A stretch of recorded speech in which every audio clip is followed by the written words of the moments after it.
2 years later, never did I think I would be at, 123 episodes and still doing this every week. And it's because of the people. It was so much fun to talk podcasting and many other topics with today's guest. I'm Jason Heath. This is Contrabass Conversations, and we are chatting today with Heidi Kay Begay, who is the host of the Flute 360 podcast, as well as a flute performer, teacher, and nonprofit organizer. She and I connected recently to talk, again, all things podcasting, and she cross-posted this conversation on her podcast as well. We've got that linked up in the description for this episode. So we dig into content creation, daily and weekly routines, social media, marketing, email newsletters, many more topics. And Heidi, by the way, I have to give a shout out to my friend and colleague, Garrett Hope, who does the wonderful podcast, The Portfolio Composer. He's been on this podcast as well. So if you dig this episode and you want to listen a little more from Heidi, I would highly recommend checking out her episode with Garrett Hope. So we've got everything linked up that we talk about, and her Instagram and her Facebook. And without further ado, here's my conversation with Heidi Kay Begay. Hi, Jason. Hey, Heidi, how are you? Good. How are you? I'm good. How are things in your neck of the woods? You're in Dallas, Fort Worth area, right? Yes, Fort Worth. Fort Worth. Okay, cool. Cool. Is it hot? Oh my gosh, it's so bad. It's like 100 degrees, and I just want to run away to Wyoming or Montana. Yeah. Well, I live in San Francisco, which is typically 50 to 70 degrees, but we've got this heat wave going on. Although today's a little better. It's actually only 62, which is great. But anything above, nobody has air conditioning here. So anything above 75, it gets to be a pretty sweaty city. So it got up to almost 100 on Friday last week, which is pretty rough. Yeah, that's our norm. That's every day. Yeah. And you can't, even now with the quarantine, you're like, oh, if I can just go outside and get some fresh air. No, you are totally bound to your apartment for the AC. But, c'est la vie. Yeah, and we're entering fire season here. So we've got all these forest fires right now. So now there's no AC.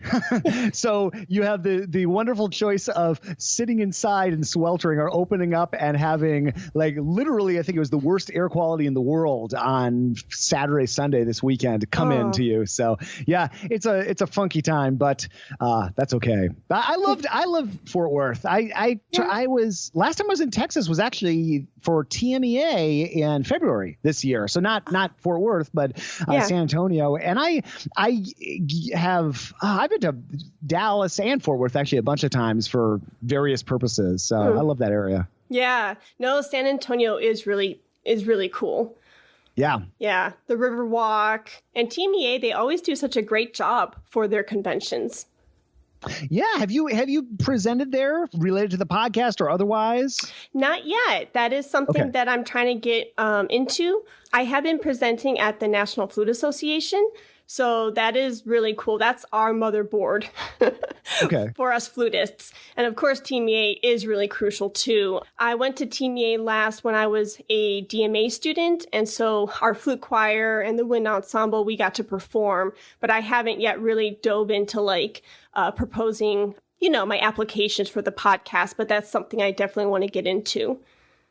Yeah, I know that's, they have a whole tech, where you may remember this, or maybe it's changed since you were last there, but they have a whole sort of tech related subcategory. I've presented there a few times. This year, I presented a session on practicing, which I have this habit of proposing these sessions and then realizing I don't know how to talk about that. And then I have this frantic scramble to make a presentation, which is good for me. But and then I did last year at TMEA, I did talk on bass, which is natural. And then I used to teach this electronic music, essentially a DJing class, and which is a very weird chapter of my life. But I decided to present on what I did in that. And that was over in that whole tech, and the session was packed. It was really interesting. It ended up being one of those things, I don't know why I did the session, because it was one of those things where everyone was like, wow, that's really cool. I have no idea how I would apply that to,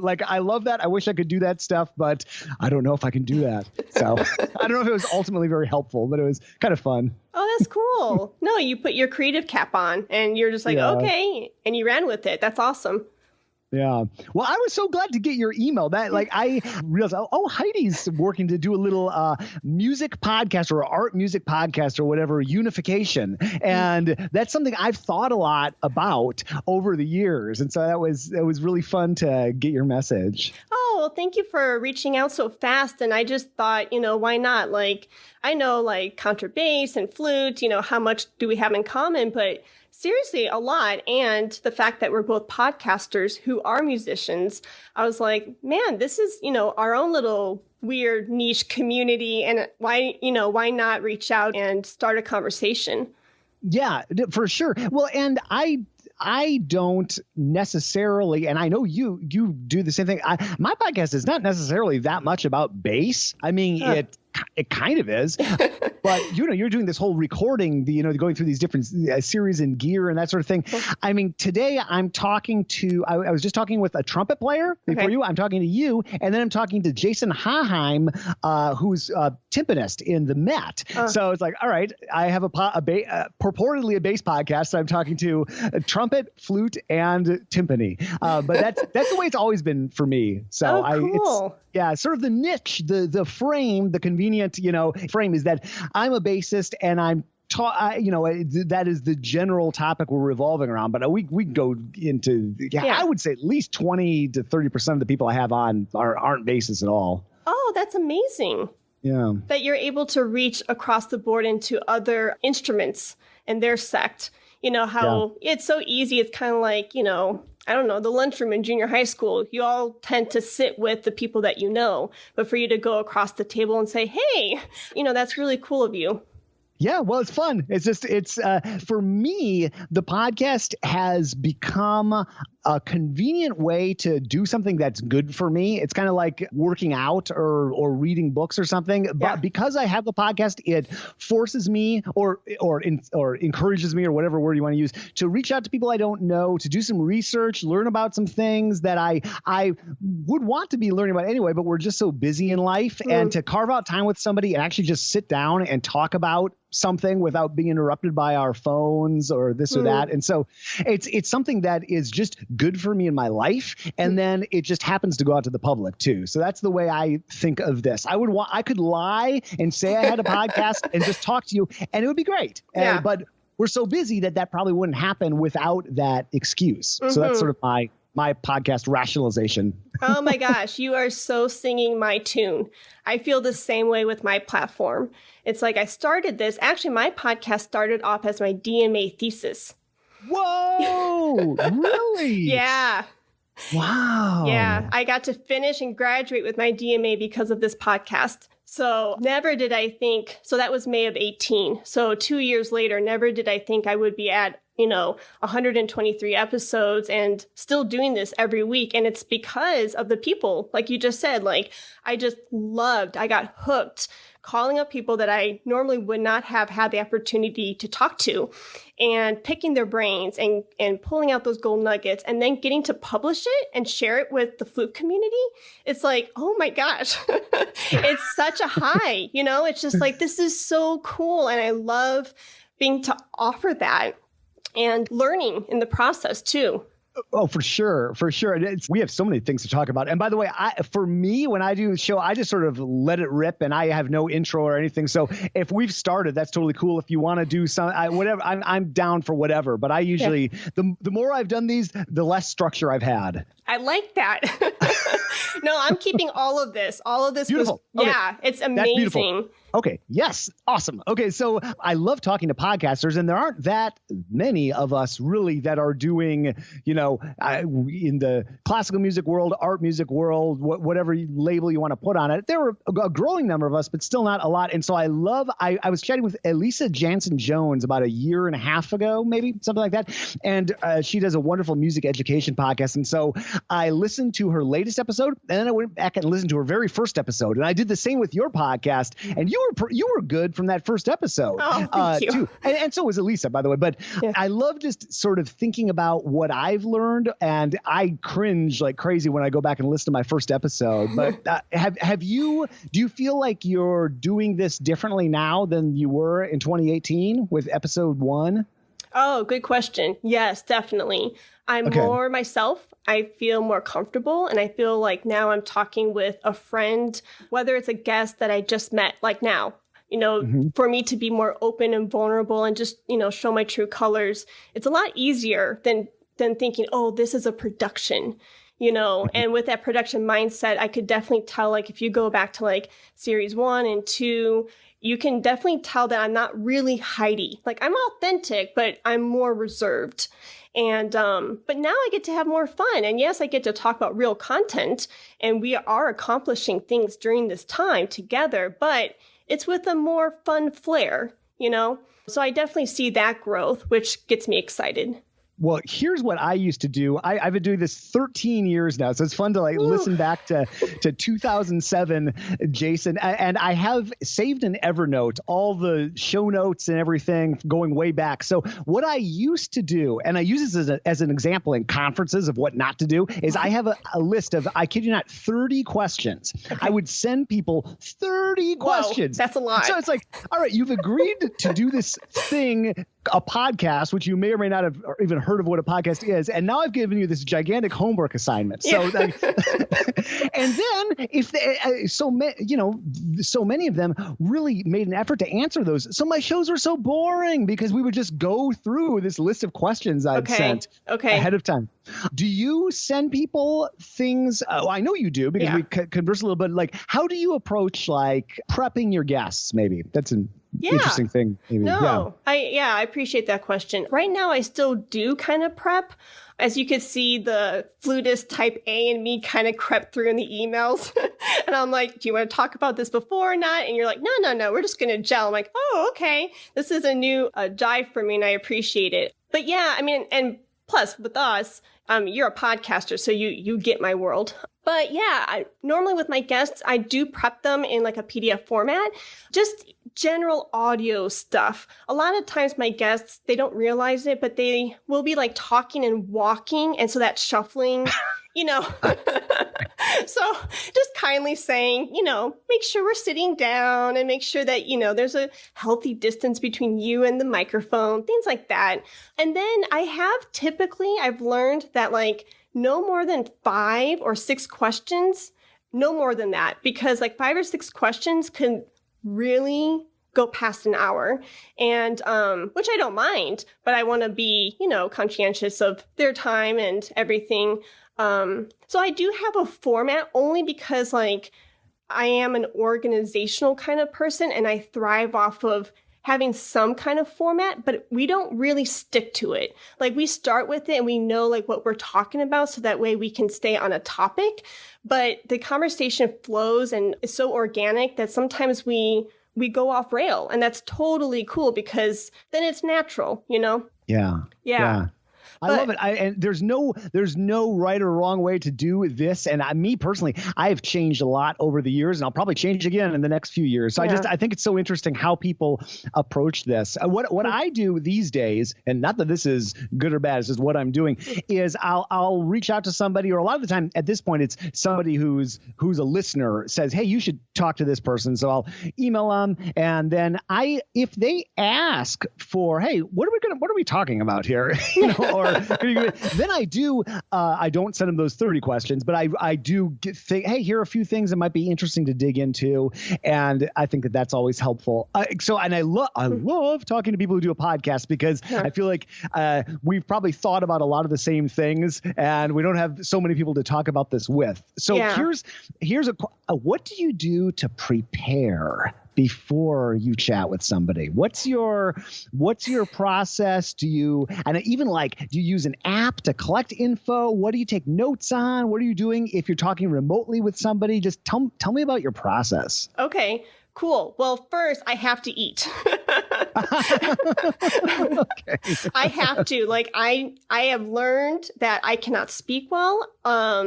Especially in a public setting like this, I cannot speak well if I'm not thinking clearly. So I have to eat. Second, I use my iPad Pro, and I love the Notes app. And I just get my stylus and jot down some notes just to kind of like focus and just think about what I'm going to be doing during that time. And I check out my guest, like for sure. I research the guest. I want to make sure I know them on some kind of level so we can relate. And yeah, that's all I really do. But the key is, I think if anyone was wanting to have a conversation or interview a guest for his or her blog or podcast, that they really get to know the person before calling. I think that's crucial. Yeah, and it's interesting because, and you've probably run into this too. Congratulations on 123 episodes, by the way. That's awesome. That shows that number means you're sticking to it regularly. I know what that number, what that number comes out to in terms of the math.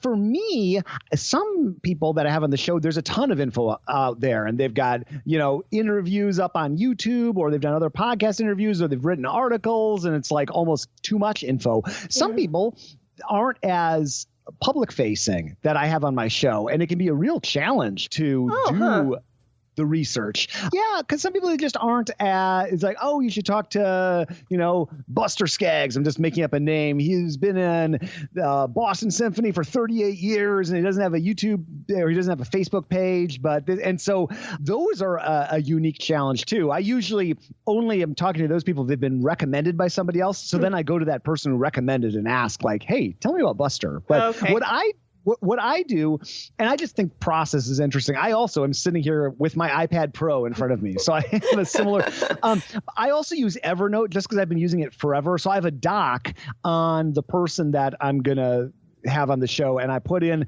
their website, their social media feeds, any articles they've written, the text of any email exchanges we've had, text people who recommended them have had. And then on my iPad Pro, I use not the default app, but I use Notability, very similar. And I take a bunch of notes in black. And then when I'm talking to the person, I almost never look at those notes, but I switch the iPad to red. And if they say something that I want to jot down, I write it down in red. And then, so I have a little organizational in me too, and then when I'm going back and I'm like working on those notes, I switch the color to green.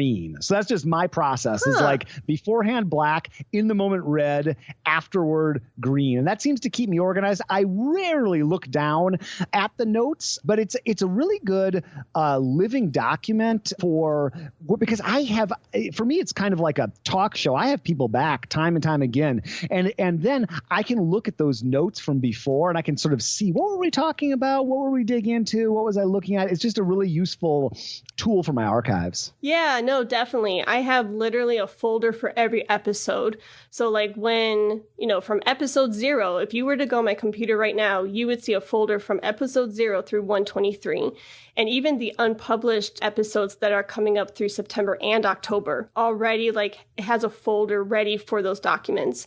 And I do show notes. So like I'll do timestamps and links and whatnot. And I want those documents to live in those folders. So that way, same like you, I can go back and reference something if I have a former guest come back on for a current show. Just like yesterday, Eric and I, my husband, he's an audio guy, we recorded 123. And I said, you know what, guys, like there's a lot of similar topics and information that we've talked about back in episode 19 and 63. And I was able to rattle that off because I had that archived. So yeah, I totally get that. That's cool. How much work does it take to do one episode? If you were to calculate the hours or roughly estimate the hours, you're talking to the person, all the maybe we don't even have to think about the research, although you can add that in if you want. But do you have a rough estimate of how much time you're putting into each one of these? I think minimum about 5 hours. Yeah. I'm doing about like an hour of research, and that will look like, I don't know, like for you, for example, like I'll check out your bio. I'll maybe listen to an episode in full or, part of an episode just to get your style and everything. Maybe I'll listen to you playing, your instrument on YouTube. And so that looks like about an hour, and then maybe even 2, depending on the length of our talk. And then the hour to talk. And then post-production, my husband edits my audio. So I'm very, very thankful for that. But he probably edits about a good hour and a half, depending on, of course, the length of the conversation. And then I do show notes, and then I schedule it through Libsyn. So minimum, I would say about 5 hours. Yeah, that sounds about right. Okay. To me too. That's very, very similar. I also have folks that help me edit, not my significant other, but I've over the years have built up a small team of people that help with this. But there's still a lot on my end that I do. And these days, what I'm really into batching. So today I'm just talking with people, and it's either for the podcast or just for some other purposes. But I generally try to take, and I don't always stick to this. Life, throws you curveballs, but I try to batch as much as possible. And then I sit down one day every 2 weeks, and it's just podcast day. And I do everything I need to do, including writing up show notes, which I don't do timestamps like you do. That's cool that you do that. And intros and outros, and getting the artwork together, and then getting them to the person who actually schedules and publishes, also through Libsyn, by the way. Oh, cool. And so it sounds like you stay ahead. You've got stuff in the can for the next couple months. Is that how you work? Yeah, I wish you have inspired me. Something on my podcast to-do list is batching more. I do want to batch more because I do feel that I'm not going week to week. I do have, like I mentioned earlier, you referenced my September and October schedule. So I do know 2 months out, my guests and the topics, just so I have time to prepare and schedule. But I wish I was more like you and said, okay, I am just for Monday and Tuesday sitting down and just talking, from 10 a.m. to 4 p.m. and interviewing my 8 guests for the next 2 months. I wish I did that more because I think there is some time-saving benefits doing it that way. Yeah, so you've inspired me to really get onto that. I do love batching. I'll do these little album art covers, throwback to CDs. Yeah. And so when I market that episode for the week and get people really excited about, episode 123 is coming out this Saturday, I'll throw out album art. And so I do batch those where I'll sit down in PicMonkey in Hootsuite and create all my album covers for the next 2 months, schedule it in Hootsuite. So that way that just goes out without me having to think about it. Nice. Yeah. That's cool. Yeah. For me, I just like to wear a hat for as long as possible every day. So I love trying to talk, I put my curiosity hat on, and not that I hope that I'm generally curious when I'm not talking to people, but I just find that it helps. And then I'm not trying to deal with a bunch of business email sort of stuff. And then I have a day where I'm just Mr. Technology. It's sitting there and working in Photoshop to get stuff together, working in Audition to sort of stitch things together on my end audio wise, just try to do that. And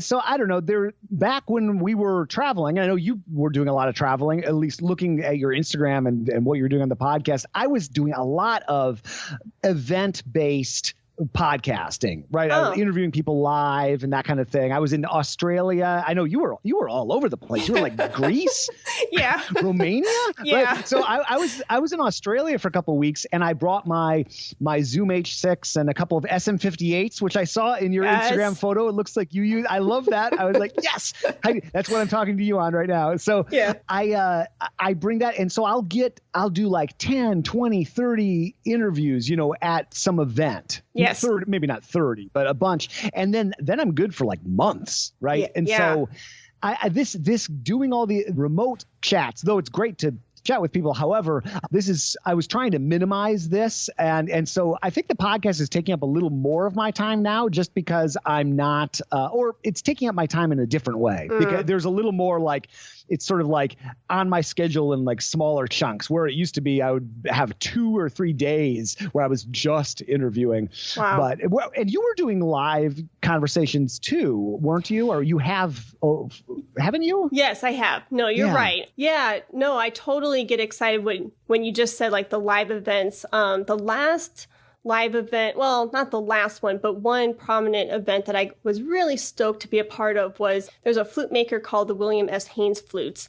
And they invited me last summer in 2019 to be a part of their exhibitor booth in Salt Lake City, Utah. And so I got to sit there for 4 days and take a chunk of their space and have like 20 guests come through. That sounds like a lot. Maybe 10 to 20 guests a day come through and sit down and talk with me about, anything and everything flute related.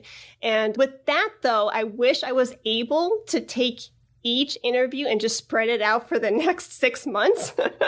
But because they wanted literally everyone to be like in convention mode, they wanted a quick turnaround. They wanted those 10 episodes then aired the next day while I was interviewing day 2 guests, and then that would be thrown out on day 3, etc. And so that, like, when I came back, I was like, oh my gosh, that was such a blessing to have that opportunity. But if I had to do it again, I think I would ask to spread it out, like the air dates. Yeah. But anyways, with Bulgaria and Greece, that was right before COVID. So I had a European residency where I was asked to go out and give master classes and recitals in Greece, Bulgaria, and Romania for 4 months. And I so jumped on that because who doesn't want to travel the world with their instrument, right? And so when I was there, I was like, okay, I totally have to leverage my podcast and let flutists know about it, because if no one's listening, what's the point?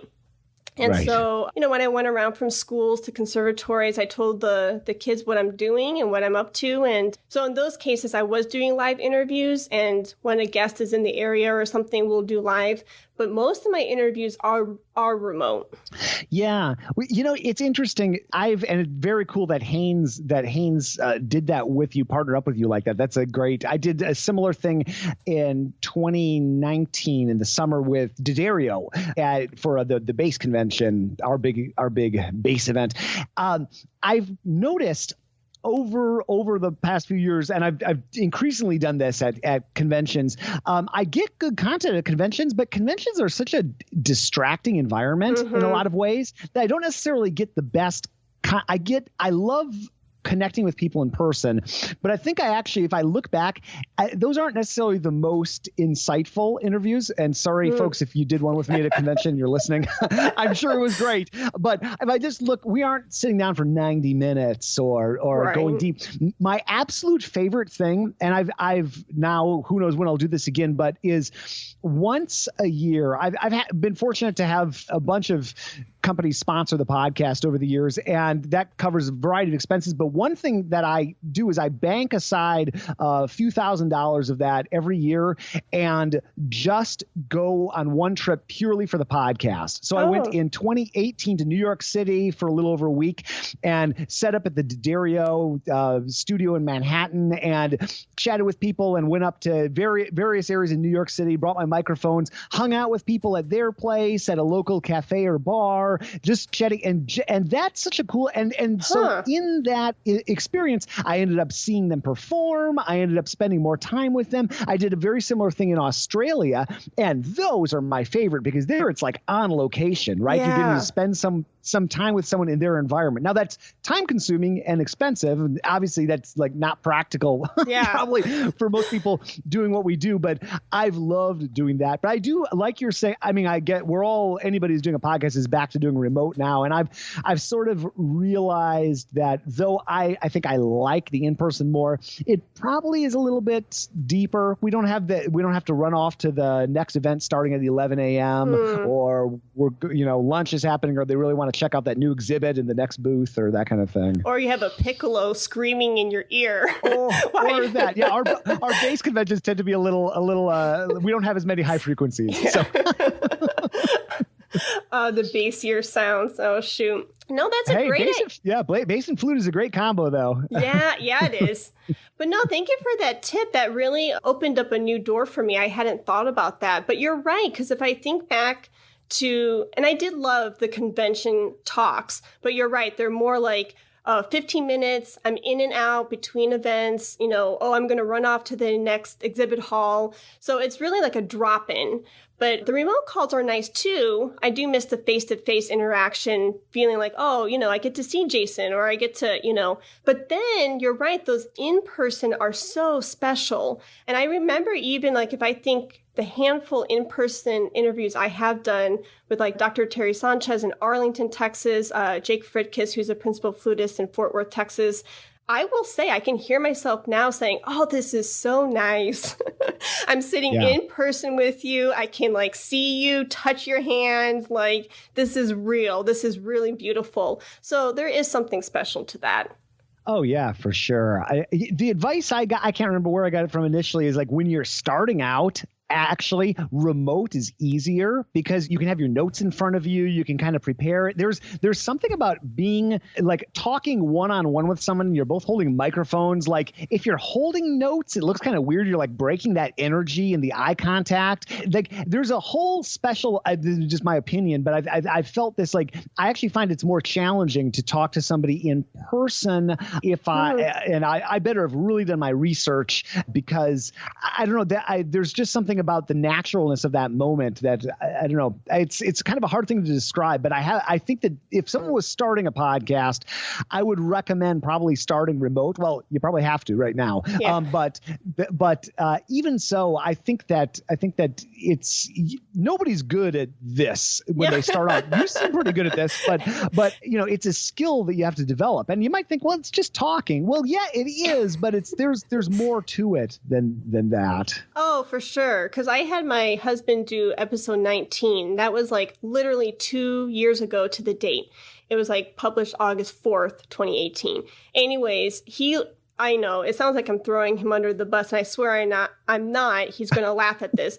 But when we were done, he was like, oh my gosh, just even saying one sentence was so hard. And he goes, why is this so difficult? It's just talking. And I said, no, it's not. I mean, it's an art. Communicating is an art. You have to listen, you have to speak, you have to know your points and things like that. But then, fast forward 2 years later, we did 5 episodes back to back, and he was so much more improved. He was like, oh, okay, yeah, I'm gelling now. I get the flow. This is more fun. I know what to expect. So you're definitely right. It's a weird thing to get used to. And I know that a lot of people, me included, really struggle with the imposter syndrome kind of thing with this. I remember back to 2007, and I already, I had a successful-ish career, freelancing in Chicago, teaching. I'd even started to get some attention for writing, for blogging, for various things. But I started the podcast a couple of years into putting out content, and I was awkward. And I felt like, who the heck am I to be asking questions of any of these people? I think that's part of why I had that 30 question list. It was like my question armor. And I sort of forget what that feeling is like now, but it's because like whatever number I'm at now, it's just sort of, I'm just used to it. But I'm assuming you felt yourself sort of getting some chops as you kept going, or have you had a similar experience? Oh my gosh, yes. And before I answer, I'm going to I don't want to forget. Congratulations to you for over 700 episodes. That is phenomenal. When I saw that number, my mouth dropped. It really did. I was just like, I know what it takes to do 100. I do not know what it takes yet to do 700. And so for you to be that diligent and consistent, I'm sure your community is so thankful to you. Yeah, I don't understand that number when I look at it, because I think back, I was like, oh, I talked to that person 250 episodes ago. It's I don't understand it, but I guess it's just what happens when you keep doing something consistently. Yeah, you must really love it, because you don't do something like that if you're not passionate about it. Well, I love it because I think it makes me a better person. I mean, that really, my reasons for doing it are not selfish is the wrong word, but they're definitely, it's something I realized. Probably I didn't realize it until 2015 or so, but I realized that there was benefit to doing this without there being a show. I could lie and say that I had a show and chat, and I would get similar benefit, and putting it out in the world is just an added bonus. So I think I didn't know what I was doing when I was starting out. I still kind of don't know what I'm doing, but I know more than I did back 13 years ago. Wow. So that's amazing. No, I totally resonate with that because my friend Rachel, she's a really creative flutist and plays so expressively through her music. And she's an LA flutist, actually. And she came to me and said, I really want a series in October about how to play more expressively through your flute. And let's ask these guests and blah, blah, blah. And I said, yes. And she's like, oh, Heidi, thank you so much for having me on your show. I'm like, no, you don't understand. Like, I'm going to sound so selfish right now. I'm doing this because I want to learn. And it's really like, honestly, I am a passionate teacher. So I do love sharing. I love talking and sharing ideas. But at the end of the day, you're right. Like, I have grown so much as a person, as a musician, as a flutist because of this platform. It's insane. And so, yeah, that totally resonates with me. Yeah, it's such a weird platform because you and I, we're just here chatting. It's just the two of us chatting. But there's somebody out there. They're running along that lake right now, and they're listening, and they're like in that conversation. I just think of it. It's like learning in public, kind of. Oh, and yeah. Because I mean, it's like the world's oldest for two people talking. That's been happening for a while. But just the unique medium of podcasting, and there's no time limit to this. There's no one who's telling you what to talk about, how to talk about, how to do it. No, it must be 27 minutes long, and we have to take a break here. Or no, you can't. Yeah. You can't express it that way, or you can't have that person on, or you can't this or that. I love that you approach your podcast in this sort of series way. Was that? I mean, it looks like it was an idea from the beginning. What inspired you to do that? I think it's very cool, by the way. Oh, thank you. Yeah. Well, it kind of, again, just because of why and how I started the podcast for my DMA thesis really lent itself to those series. And I was thinking about that the other day. And if you look, like series 1 is all about health and like holistic approaches. And 2 is about, your studio organization. But then series 3, I just kind of went off and just started getting messy. Like I interviewed my friend Sam about his dissertation. Then I interviewed an orchestral player from Finland, et cetera, et cetera. So I kind of went off the rail there, which there's nothing wrong with. Like, if you wanted to talk to, an orchestral player one day and then an educator the next day, I think that's awesome too, because, these ideas are always flowing. But then in series 4, I come back to this like template of series. And the reason I did that is because, well, series 1 and 2, like I needed to have some organization for my committee. Like that was a must. And so I think my podcasting journey was really interesting or unique because of that setup. Like I had to get approval of the topics. I had to have it a little bit more research-based for the committee and for my degree. I mean, what podcaster starts it off based on a dissertation? Do you know what I mean? You may be the only one.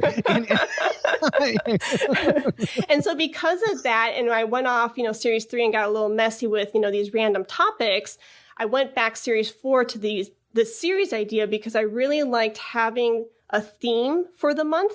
Not that I won't revisit that theme later. So like, I don't know, December of 2018, I think I talked with like 5 or 6 different composers who wrote and who write flute works.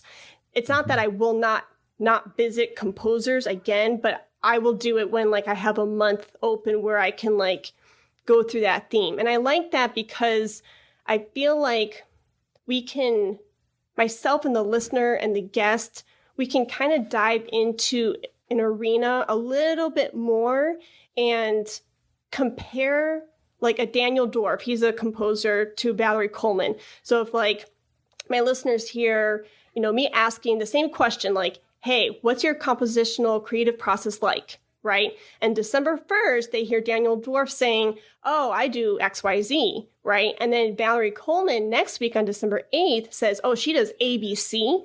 As a teacher, I like having students and listeners alike connect those dots. And if like that topic can be kind of consistent week to week for a while, then maybe they're connecting those dots quicker. Does that make sense? Yeah, no, it totally makes sense. Okay. You're reminding me of a project I did maybe 3 years ago with a high school senior, actually in the Dallas-Fort Worth area, named Bailey Brown, who has since gone off to, I think, NEC, New England Conservatory. But she had, and this was an idea inspired from the bass professor at UT Arlington. So Jack Unziker, sorry, way too much background information. But anyway, he said, what about doing a series where Bailey asks a series of questions about going to college, things that a high school senior would want to know. And you have the professor from Juilliard, Rice, everywhere, USC, you name it, answer. So I sketched it all out, very ambitious project, trying to figure out how to do it. I ended up contacting all these people, giving them my Google Voice number so they could just call and it would just get emailed to me. And I put together this thing. It was the most complicated thing I've ever done, but it was I think 30 college faculty answering this high school seniors questions. And so I love hearing, multiple takes on the same perspective. So I think it's very cool where you're giving me a lot of ideas with the way that you approach your podcast. Why a podcast? I love asking people who have started, or now you have done it for quite a number of episodes. Why, of all the things you could have done in terms of content, why a podcast? Oh my gosh, you have so many good questions. I'm like, okay, I'm hoping that I'm answering the questions and I'm actually making sense here. Well, one, I noticed you started in 2007 and my podcast started in 2018. So podcasting, I think, if I remember my stats right, really became a thing around 2010. And it's still growing. I still think this platform has a long way to go. But in 2018, when we were thinking of my project, we had to think of something creative and interdisciplinary. So meaning I had to use different fields for the younger listeners. I had to use the arts and music and technology. And I had to show my committee that I'm packaging it in a very unique way. And so podcasting really fit that bill. And then, the fact that the platform around 2018 had really grown. And so it was catching people's eyes. I think that was really key. And at the time, there was only probably 2 or 3 other flute podcasts out there, Rebecca Fuller and the Flute View, and maybe one other podcast. So there was a lot of room for growth and expansion within the flute podcasting niche. But what I've learned over the years is podcasting, I think for musicians in particular, can be really beneficial. Think about it. So if I'm talking to, again, Gary Shocker, a prominent flute composer, and say I wanted to interview him through a blog, or we have a Flute Talk magazine or the Flutist Quarterly. I could call him, right, and type out his answers verbatim and then get approved and then put it in the magazine. But it's not oral. And think about what we do as musicians. It's an oral art. So if you can hear the composer, Gary, having his inflection on a certain word in his sentence, or hearing the scratchiness in his voice because, I don't know, he has a cold, or him in the one episode, I think he was episode, I want to say 35 or 36, you hear his grandfather clock chiming in the background. I mean, you can't get that through a piece of paper, and that's one thing I've learned throughout the years is just what we do as musicians as an oral art, and this podcasting is another oral art, and how there's so many parallels with those two worlds. Yeah, for sure. That's a really interesting point about the fact that we're musicians and the oral art. I've never, I don't know if I've ever really thought about that and the particular appeal of music podcasters. I did a conversation with somebody. I can say it is Scott Pingle. He's the principal bass of the San Francisco Symphony. He played with Metallica for this opening concert for the new basketball arena here in San Francisco. Biggest audience that's ever seen a solo bass. Scott had a giant bass solo in this concert. So I talked with Scott about that in October, I think, and I could have put that out the next day, but it's also coming out in our version of Flute Talk, the bass world, and it is still not out. I have been sitting on this episode it'll have been a year. Wow. So just the amount of time it takes to get something on paper. And yeah, you're not going to hear Scott's voice. You're going to get it in print, but more, you get all of the other information that I'm sure we musicians tap into, the excitement in Scott's voice and all that. I mean, podcasting for me, it's a really cool medium for so many reasons. It's very flexible. I mean, it could be an interview show. I've done, when I do talks at a conference, sometimes I'll repurpose those and do a solo show on those. I've done live events where I'm just recording the event, or we do a panel discussion that I record. I put out all music every once in a while. It's one of those that it's a lower touch medium than video. I think that it's probably like 10x the amount of work to do a video, and it's one of those mediums that people are generally consuming when they're doing something else. Maybe they're driving, or they're cooking, or they're walking the dog, or they're cleaning, and it's this time in a person's day, and there's actually a fair amount of it for most people that they could be learning and want to be learning. It's not. It's kind of a blue ocean compared to like trying to do something like video or text, when there's so many other things competing for your time. You're not going to like listen to a YouTube episode. I mean, maybe you are, but a podcast and those who find podcasts tend to get really into podcasts. Yeah, they do. Yeah, so I think it's my experience. It's been a bafflingly challenging thing to grow in terms of marketing and social media or the like, because it's such a different activity. If you're like scrolling through Instagram, and I love what you do on Instagram, by the way. I'm taking a lot of inspiration from the way you're approaching your podcast. But someone who's maybe at the grocery store scrolling through Instagram, to get them to all of a sudden drop what they're doing, go to another app, subscribe, and listen to a 45-minute audio episode. Yeah. That's a big ask. So I think that's one of the most challenging things. Have you thought about that, or like what strategies have you used to try to get people to the podcast? I think it's one of the hardest things to do. Oh my gosh, I should be asking you that question since you have like 2 million downloads. I could tell you things I've done, but I'm more than happy to. Oh my gosh, I am still learning, and I think I will forever be learning in this arena, because when I went to school, it was to learn how to play the flute. How to teach. I didn't learn marketing. I didn't learn business. And so I'm getting life lessons right now. Of course, I'm getting some experts along the way. My friend Taylor Rossi, who's a flutist and a media guru, she helped me last December kind of vamp up my Instagram a little bit. And I'm listening to podcasts on marketing, like Kim Walsh-Phillips and other people in the arena. So I'm always learning. But to answer your question, yeah, it's hard to get them to hit subscribe.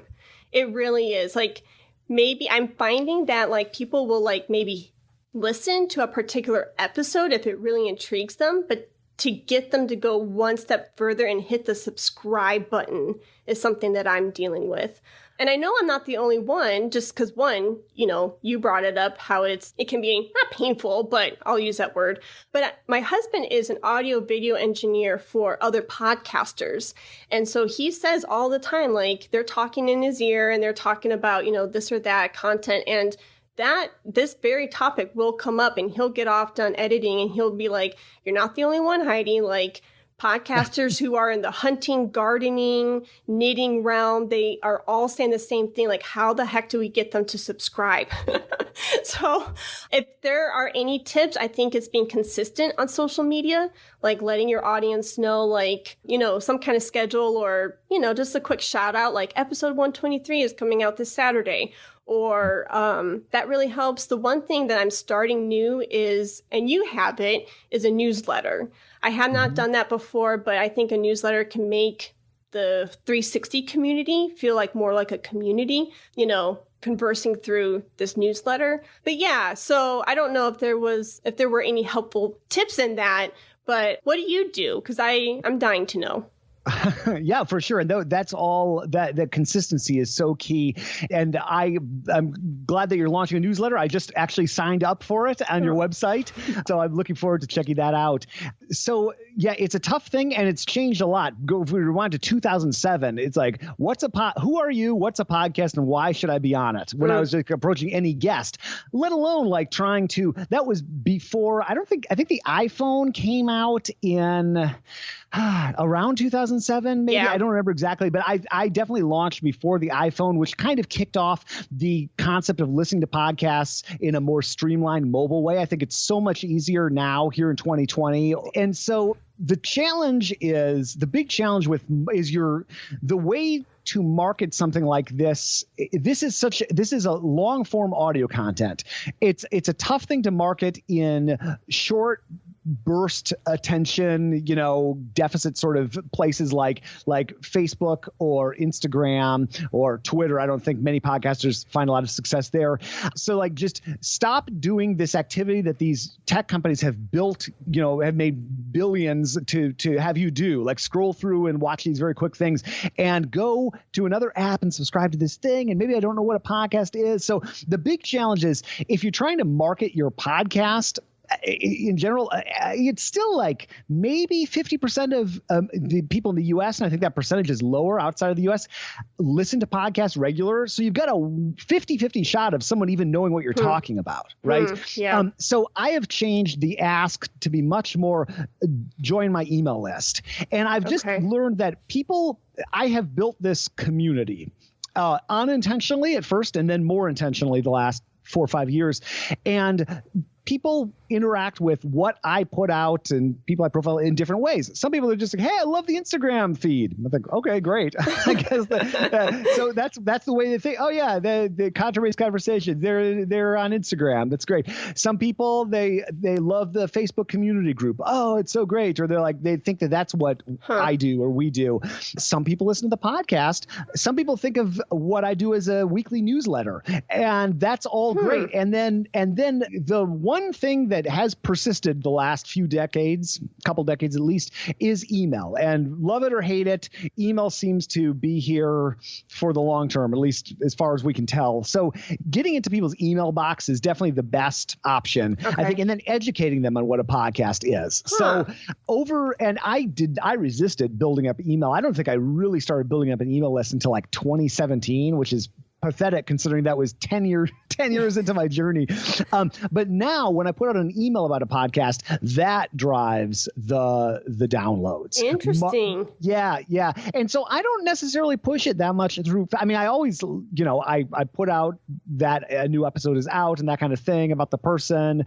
I definitely try to be active, and I actually should say we, because I have a team and so people help me with this. But so I find that to be helpful. One thing that has been very helpful over the years, and it's through Libsyn, so the company you also use, is I made an app. And I did that back in 2015. And the app has been particularly good on the Android side, the non-iOS side.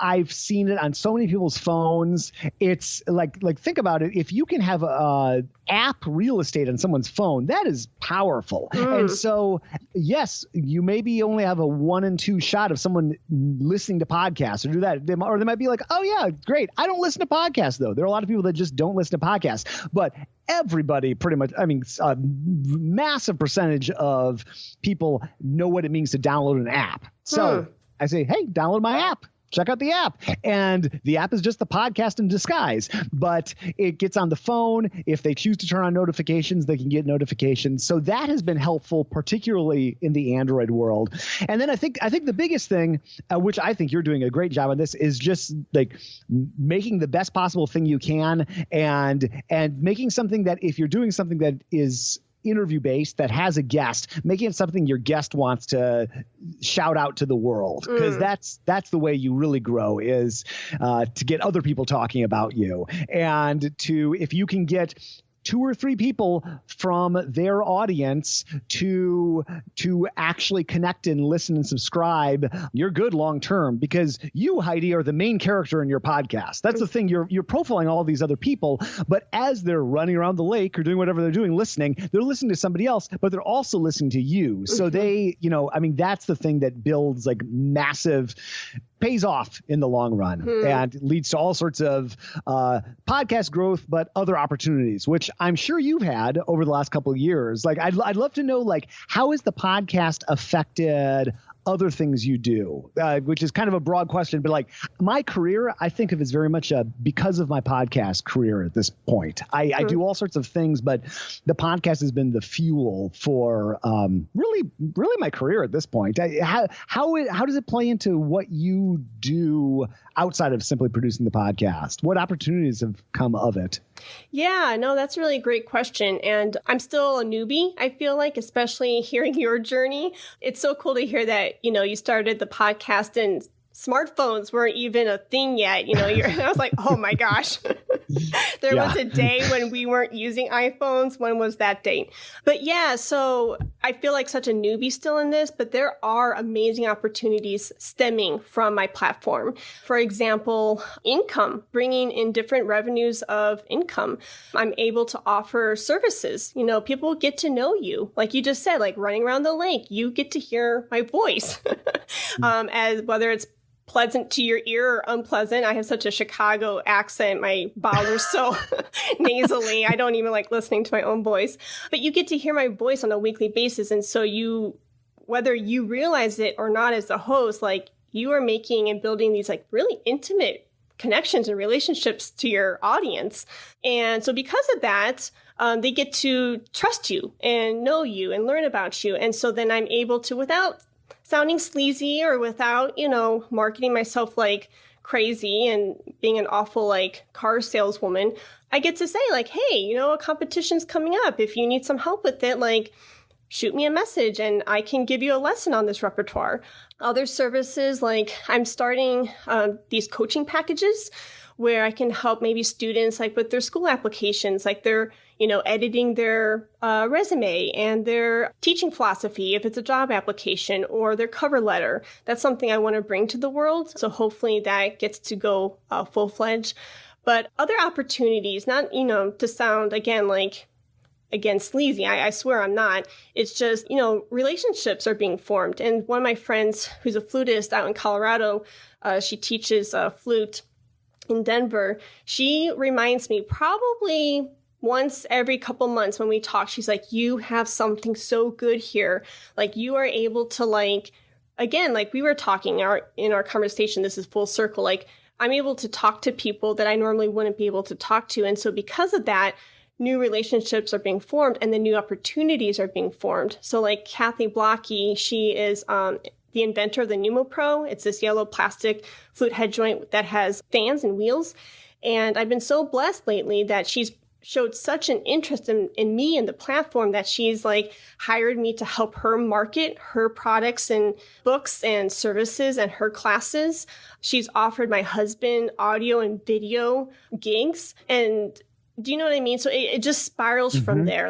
It could have just been, just an episode of us talking about her Kinderflute for 40 minutes, which was great. But then to have this relationship built and the trust built, then other opportunities are stemming from that. And so I'm starting to see that now, not just for my own business as a flutist and as a teacher, but also it's piggybacking off of my husband's company, which is really cool because he's been recording flute for 15 years. He didn't plan on it. He's a blues guitarist. And here, all of his audio and video gigs are coming from flutists. And so when the listener knows that they can trust me and get to know me, then they're like, oh, Heidi's husband. Oh, I have a competition coming up. I need him just to quickly edit, the intro, the outro, the whatever, and package it up nicely and master it for me. And then they feel like they know him too through me. And so I'm seeing his business grow because of the podcast. Wow, that's cool. Yeah, that's it makes sense. I mean, the relationship building thing it's just sort of an organic byproduct of what you're doing, what we're doing, and I don't know if I had approached my podcast with that as the goal, I don't know that it would have succeeded. But I think if you're curious and at least for me personally, that has been an unintended side effect. And the more you do, the more you become that linchpin to that community. Oh, Heidi knows so-and-so. Heidi knows everybody. It's remarkable. So it's so super cool to hear that. I guess colleague would be the word to use of ours in the podcasting world. Sean Perrin, who does the Clarinet podcast. podcast. He's built an incredible career with that as a big component of what he does. And he works now for Bakun Clarinets, which is another company owned by Eastman Music Company, by the way, which I work for. Wow. So Haynes, Bakun, Eastman, through all three of us indie podcasters, we've at least worked with in some capacity. Wow. And I'd never set out to do that, but it's totally because of the podcast. I do all sorts of talks and workshops and stuff, that sort of thing, when or I did. We'll see when I start again as a result of the podcast. I didn't intend to do that, but I totally have because of my podcast career. And it all really happened for me. I kind of have had two podcasts. I started my podcast in 2007 and I kind of quit doing it around 2010. And you can tell I started teaching high school orchestra, and you can see when I started high school orchestra by the day that I stopped podcasting because I got too busy with the job. And then my wife, and I was in Chicago, by the way. Do you have some Chicago roots? Since you got to Chicago? I'm from Chicago. Oh. Okay. Well, I was 23 years in Chicago, and my wife, who was a harpist, ended up going to medical school at University of Chicago. We met at Northwestern, the music school, and then she matched here in San Francisco for residency. So I was thinking, 23 years in one place, subbing in the ensembles and playing in the regional orchestras and teaching it to Paul and doing all these sort of things. I knew my career, and the podcast was like a side thing. I knew that I was going to blow up my in-person work, right? And move out to San Francisco. And who knows if we'd stay in San Francisco? Maybe we'd leave again. So I was sort of thinking about my career, and I was thinking, well, I'll just try to find an orchestra job around San Francisco. And you know what I did? So this is 2010 to 2015. I paid my Libsyn hosting fee, but I don't even think I logged in.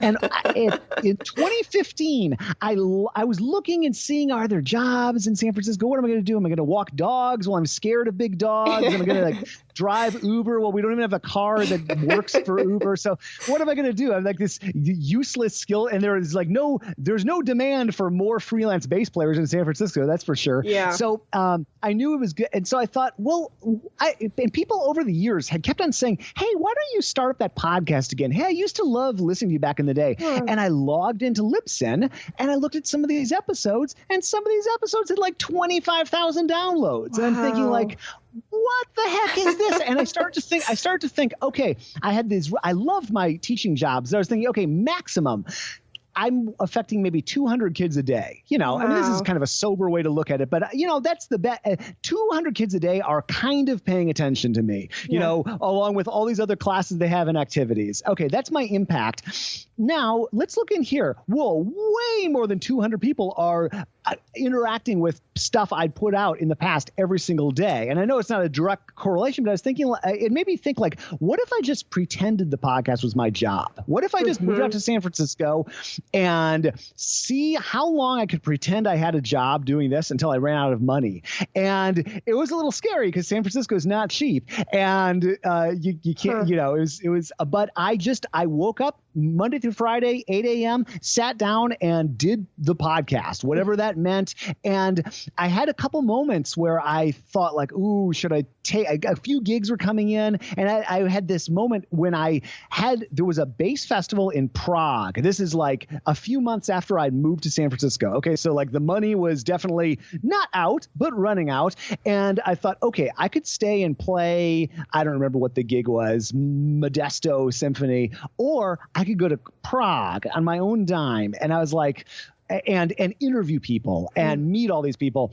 And I had this real like two forks in the road moment. And I thought, I'm going to Prague. It'll work. I talked to the people who organized the event. They comped my ticket, my admission. So I thought, okay, I'll get myself to Prague in the Airbnb. And I came back from Prague and I logged into Libsyn again, and I could see in my download numbers like a new base level. Like so many more people were listening to the podcast because they'd met me in person. Because I had all these guests leads I generated from the festival. I started to get more international, and I just started to take it more seriously.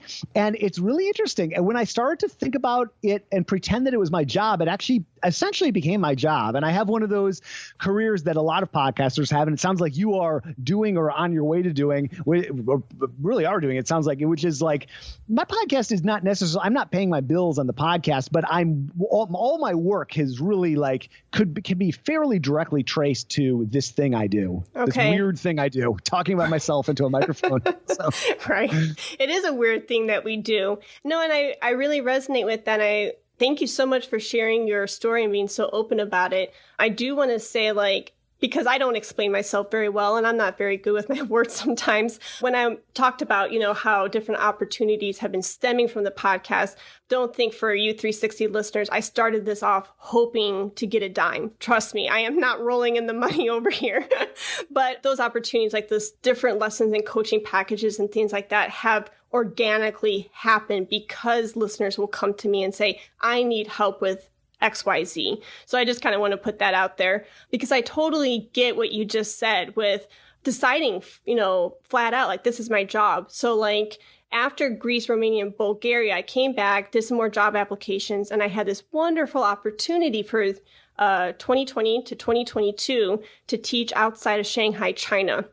And I was going to go, and I was doing the work visa, starting in April, and July 1st, the school called and said the Chinese government has suspended all work visas, particularly from America, because the drama teacher's coming from the UK, and I think he's still hired, but they canceled my contract.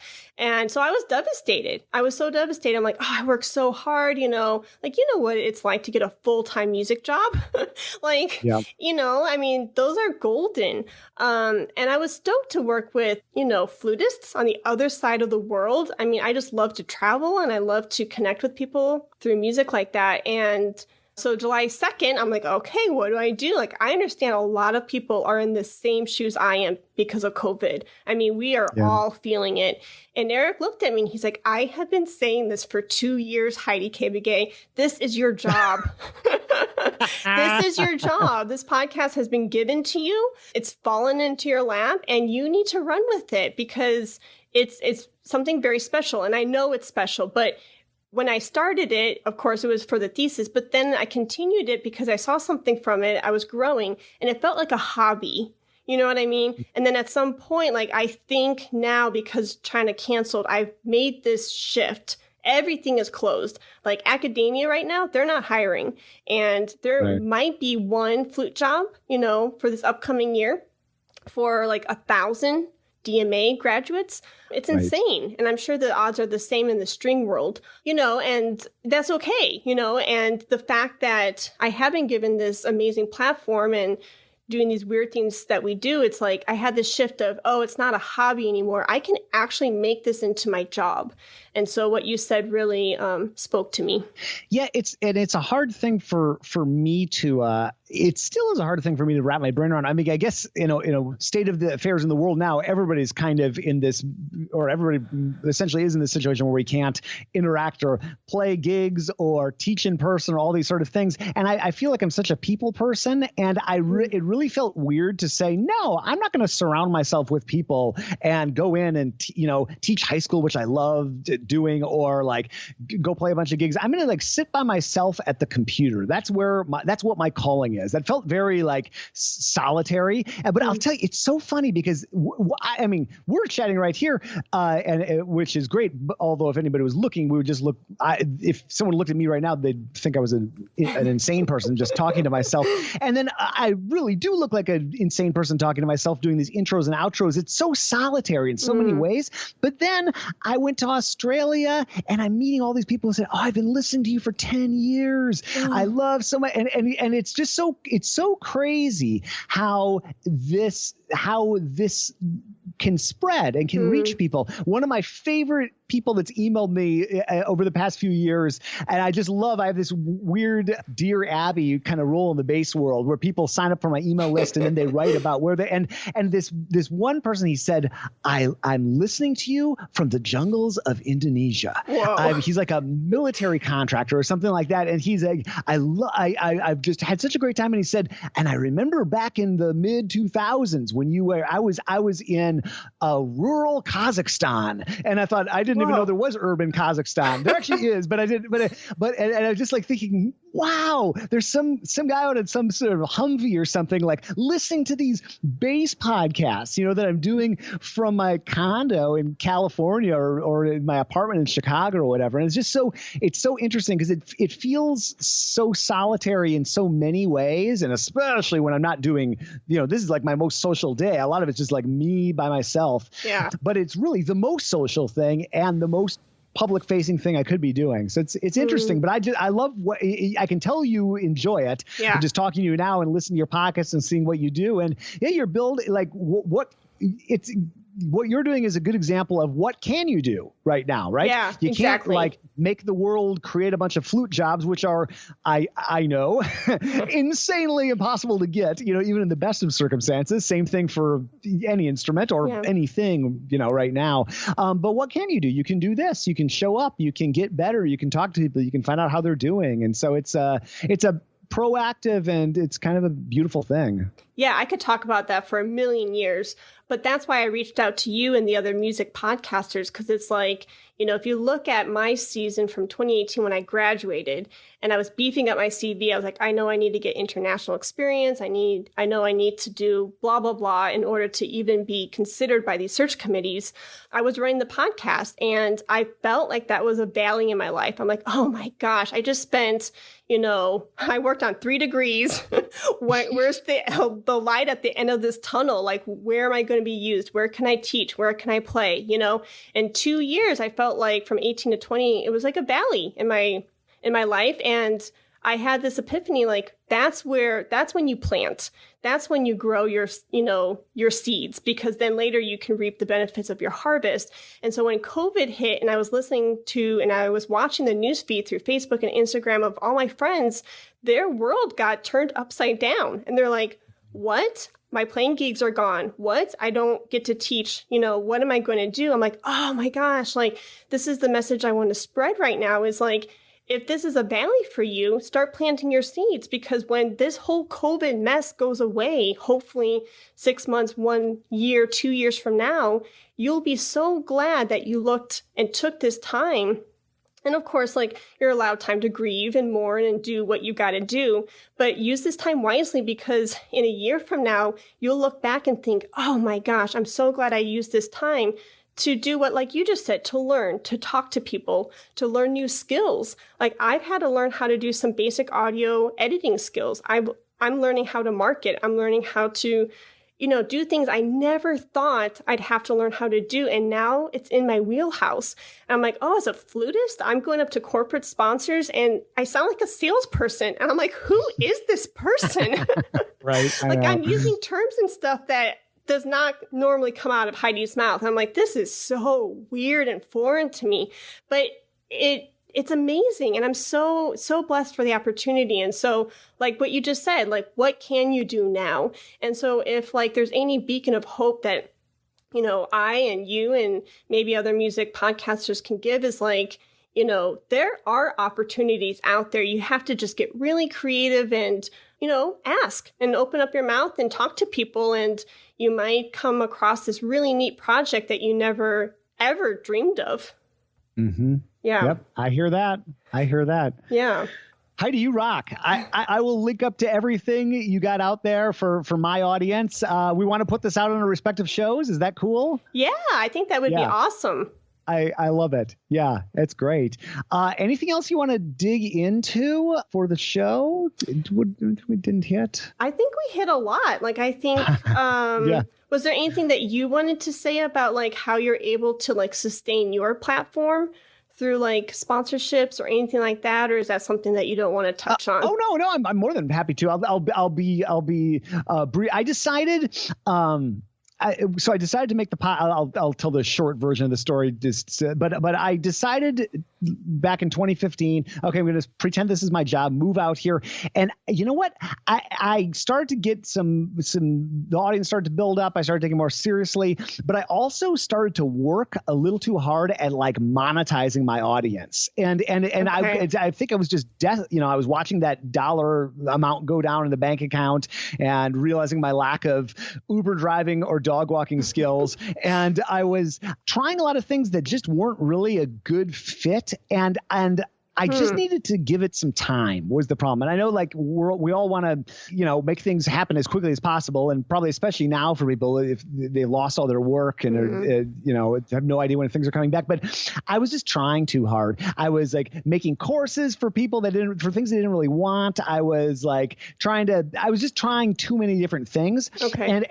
And then some of the seeds I had started to plant started to come to fruition. I started to get some more opportunities. And I finally decided, okay, this podcast is kind of its own thing. There's the Jason Heath career, and then there's the podcast. Okay. And any money that comes into the podcast just goes right back into the podcast. And that means either like hiring or upgrading, getting software or all these little expenses, email service. There's not a ton, but you add it up. And there's funding some of these trips that I was talking about. And then there's the Jason Heath career. And I just try to like let the podcast be the podcast. And when there's a natural something happening, like I went over to England right before COVID and filmed a couple of double bass courses for this company, Discover Double Bass. I will certainly be talking about those on the podcast, but I just have tried to let them sort of be their own thing. That has seemed to work really well for me. But I just think anybody who's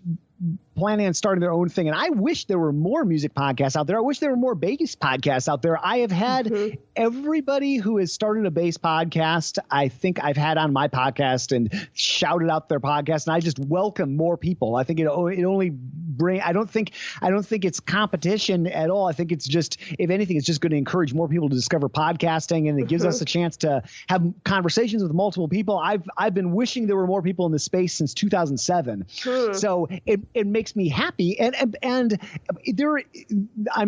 I'm told by the folks at Libsyn not to talk about there being a discoverability problem in podcasting, because there's apparently not, but there kind of is, because I didn't know about your podcast, and I wish, and you've been doing 136 episodes. I should have found out about it. There's just not a lot. I wish that there was more back and forth with the people doing what we do. And I think that a lot of people would learn and benefit who might want to get into what we're doing, because there's no manual. I was just talking to somebody who's a very successful musician who's planning on doing a podcast, and he was just didn't know where to start. So yeah, I guess I just decided to let the podcast be its own thing and let my career just sort of happen and a lot of it is, generally a result of the podcast, but not trying to directly monetize the podcast. That seemed to, I think it made me a little more relaxed. Maybe a little more eager to joke around and not really care. This episode has to do well. I don't care, So I think it took some of the pressure off that I was applying. No, that's really great advice. Yeah. And I totally agree with welcoming other flute podcasters or other clarinet, anyone. There are so many unique voices and experiences and walks of life. And my talk and my journey is not even going to sound remotely the same as Catherine's journey, Right. And there's a prominent flutist, Amy Porter. She's the professor at University of Michigan. And she just started her own Porter pod during quarantine. And I was like, yes, people know Amy Porter. And so if they're typing in flute podcast, I'm going to pull up. I might be the 5th or 6th one down below Amy Porter. But guess what? Like, just platforms in general for the other flute podcasters that are already out there will get visibility. And a really great piece of advice that I received from someone is the rising tide will rise all boats. And so, like you said, there's no, I don't see it as competition. I welcome it, because it's like, oh, good. Like, she is a tenured flute professor at Michigan. She has, oh my gosh, oodles and oodles of experience and gold nuggets to share that are going to sound different than mine, and, to the other flute podcasters out there, like Rebecca Fuller, she focuses on beginner flutists. And so everyone's platform is going to be different and unique, and that's what we want. Yeah, and you get those super fans that want to listen to flute podcasts all day, and they're bummed out when they run out. I mean, that's what that it's a true fan medium, and so yeah, it's like I even though I subscribe to a disturbing number of podcasts, probably over 100. I just I'm a compulsive podcast subscriber. I still I look up and I was like, oh no, my favorites are out. Oh, what am I going to do? And so I think I'm right there with you. Yeah, Heidi, this has been great. Yeah. We'll share it out to our audiences, and we should do it again sometime. And whenever in-person things happen again, I hope that we get to meet, whether at a convention or when I'm in Fort Worth or you're out here in California or whatever. It'd be great to hang out in person. Yeah, I totally agree. My door's always open, and I hope we get to meet in person, and that would be great. And thank you so much for your advice and your time and just everything. I've learned so much from you and just your willingness to sit down with me, and it means a lot. Hey, likewise. This has been great. People love this. Thanks, Heidi. Yeah. And you have a great day, and we'll be in touch, and I can't wait to hear it go out. Yeah, likewise. Take care. Have a good rest of your day. All right, bye-bye. All right, bye.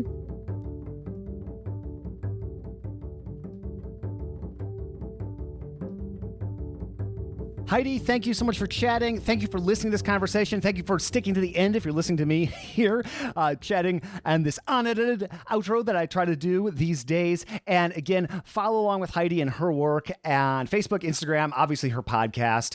She's doing good stuff. And I realize that I feature an awful lot of non-bass players on this show. But if you're new to the show, if you go back in time over the years, all 13 years that we've been doing this, I've been doing this, however you want to frame it, I've been doing that ever since the beginning. And I like to think I am a bass player. Well, I am a bass player. I like to think that I'm on this journey. And as a bass player, other bass players will probably resonate with what interests me, or a percentage of other bass players. Obviously, only a small percentage of the bass world listens to this podcast, though it's growing over time. But I'm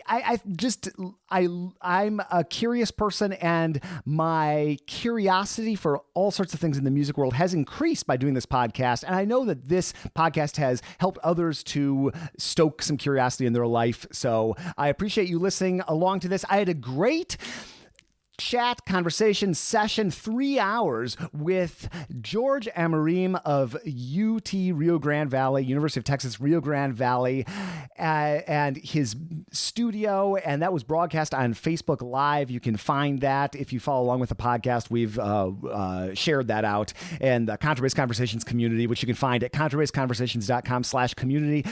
But we talked about many topics, but one was stoking curiosity in students. How to do that, trends we've seen over the years. And I thought that was a really interesting topic, and it really got me thinking. And it's something I've actually brought up in recent interviews. And it's something that I definitely have noticed in my own life, becoming more curious and enjoying that curiosity. So today's conversation was definitely an example of that, and I hope you enjoyed it. I have if you're listening to this when this comes out, today, a course from Discover Double Bass featuring me. What? Launched. And beginners classical bass. Beginners with an apostrophe, I think, if I remember correctly. And yeah, super excited. So I'll definitely be mentioning that more on the podcast, though I think I did not mention that in the intro. Foolish Jason. But I'll mention it in other ways. And so if you are a beginner or know a beginner bassist, certainly I would recommend checking that out. Not only because it features me and will financially benefit me, which is an okay reason in my book, but oh my goodness, the amount of prep that went into this course. I mean, hundreds of hours prior to filming, and then filming was a solid week. And prior to all that, I actually filmed another beginner double bass course for another company. I've talked about it in these outros before. The course was seized by the FBI. 100% true story that someday I'll tell more publicly than in the outro of my podcast. But the side benefit of that, of course, is I got a chance to do it again with a company that I just totally believe in, and I'm such a fan of everything that they've put out. So check it out. It's going to be linked up to in in this and all subsequent show notes, and it shouldn't be hard to find. So I'm going to shut up here and do 3 more of these outros and intros. So I guess my work is not yet done, but your listening, at least for this episode is almost done. So let me quickly thank the team, who are Michael Cooper, Steve Hinchy, Trevor Jones, and Mitch Mooring, and Krista Copper. They all do great work, and Mitch makes beautiful bases in the Dallas-Fort Worth area, just east in Kilgore, Texas. Oh, sorry, Mitch. Texas. And sorry, Texas residents. Learn more at mitchmooring.com. I'm your host, Jason Heath, and we will see you again soon for more life in the low end of the spectrum.